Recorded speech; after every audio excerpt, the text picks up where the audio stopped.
陪伴囡仔读绘本，对囡仔来讲是一件真好的学习。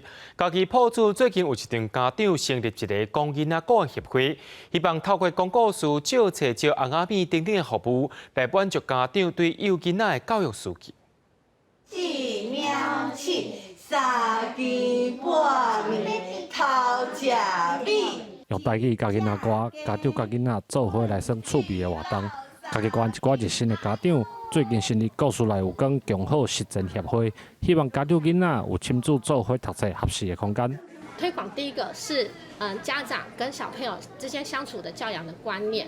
那第二个就是这些绘本它这么的好，那它好在哪里呢？它内容好在哪？它插画好在哪里？我们也是透过说故事的活动，让小朋友去更加认识这些好的东西。来参加活动的家长表示，有时阵唔知影要安怎来拣囡仔册，甚至囡仔讲安怎过食趣味。透过协会老师讲故事的方式，不管是母语也是故事内底的道理，囡仔嘛较愿意来听。哇，来给大家看，谁来了？给他拍拍手。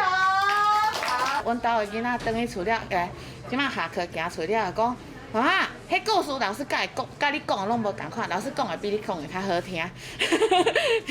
协会表示，家己原所在看有山区甲海区，一寡家长如果需要幼年教育的资源，有当时拢唔知影要去倒位找。协会成立除了办活动以外，嘛希望会当协助家长也是教育单位来补足幼年教育的欠缺。记者林慧婷，家己报道。